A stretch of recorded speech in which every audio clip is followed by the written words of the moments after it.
Doutor Jamil, voltando à questão do para onde o paciente deve ir, é não perder tempo em primeiro lugar. Então ele vai, no exemplo, no Farol de São Tomé, e aí ele tem que esperar...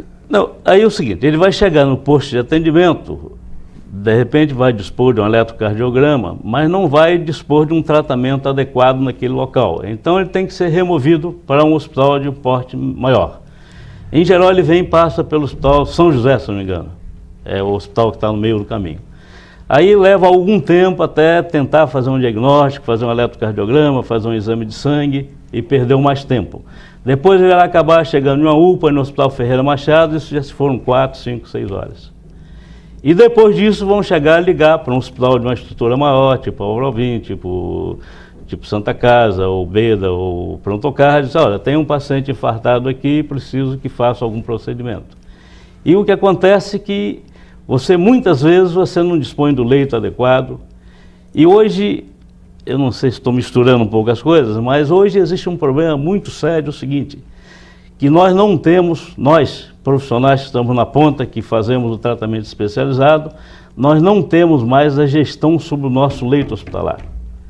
Esse leito hoje ele faz parte de um sistema em que os pacientes, por exemplo, precisam de uma vaga na UTI, eles são colocados numa fila, não importa se ele é infartado, se não é infartado, não se respeita esses 60 a 90 minutos que o paciente infartado precisa ser atendido. Ou seja, falta critério de gestão da questão do infarto e também do derrame cerebral. Não, o acidente vascular cerebral que é a mesma coisa. O vascular, a obstrução vascular no membro inferior, que leva a isquemia da perna, é a mesma coisa.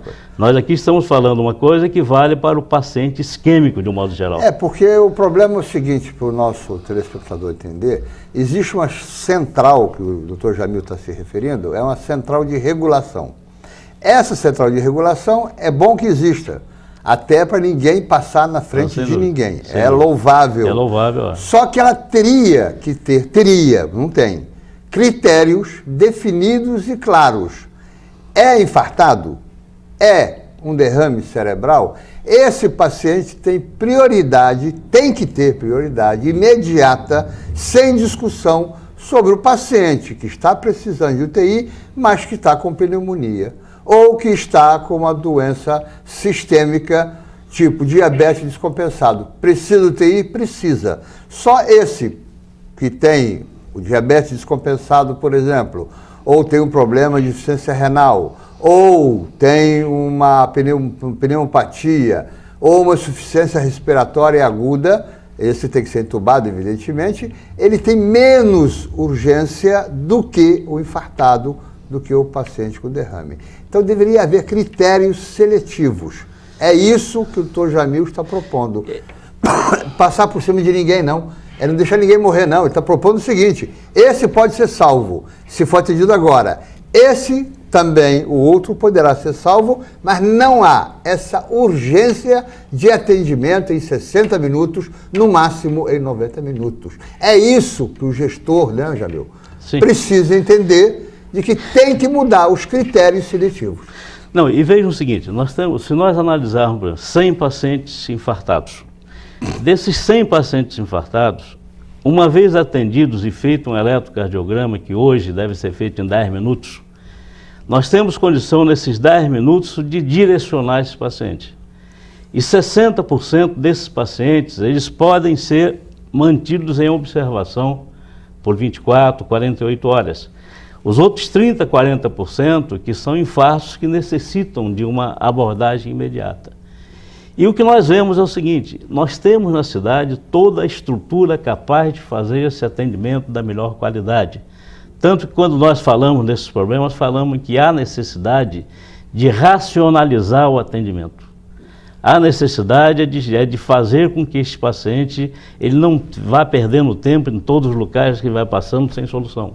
Ele tem que buscar, ele tem uma dor torácica, ele tem uma dor no peito, ele tem que se dirigir a um local que possa fazer o atendimento adequado dele. E esses locais existem.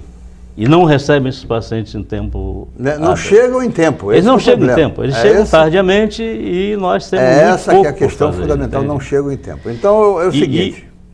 diga. Não, e existe um dado, que esse dado eu vi há poucos dias no próprio DataSUS, no próprio site do SUS, que ele nos diz o seguinte, que nas primeiras 3 horas de atendimento de um infarto agudo, se esse indivíduo não é atendido adequadamente, a cada minuto de retardo desse atendimento, ele perde 11 dias de vida. E se nós levarmos em consideração que 70% a 80% dos nossos pacientes não são atendidos de maneira adequada, significa que esses pacientes que saem vivos de um infarto agudo, eles têm uma redução de 5 a 6 anos de vida. Então, isso se eles saírem bem, né? Se saírem bem. Se não morrerem, eu sairia totalmente lesado. Isso é uma coisa de uma importância, sei lá, e tem que haver alguma sensibilidade para, sei lá, eu acho que o poder público, as instituições, tem que se sensibilizar para essa situação. Nós estamos reduzindo, na realidade, o tipo de atendimento que se oferece hoje, ele reduz a vida do indivíduo. E também é o seguinte, isso não é uma situação só de Campos, no norte do estado. Existe, quer dizer, pontos em que o atendimento é feito muito bem no Brasil, mas existe, quer dizer, a situação geral é mais ou menos esta. Não é uma situação é no estado peculiar. Do Rio inteiro. Agora, Campos é uma situação especial. Nós temos uma cidade de 600 mil habitantes, 700. Nós temos aí 4 serviços de ponta capazes de fornecer esse atendimento. Nós temos a disponibilidade de medicamentos na rede pública. Nós temos equipes razoavelmente treinadas que podem fazer isso. Eu diria bem treinadas, não é razoavelmente treinadas não, porque todas essas equipes são muito boas. O grande problema é o seguinte, então está faltando o quê, gente? Os hospitais se prepararam, investiram, os médicos se prepararam, investiram também na sua preparação. Aí vem o gestor e, em vez de facilitar o atendimento, ele dificulta o atendimento. É meramente questão gerencial, é só isso. Não precisa investir mais em equipamento, não precisa investir mais em material, não precisa investir em nada, pelo amor de Deus, é só gerenciar, é só ter capacidade administrativa, é adequar a logística ao que já existe.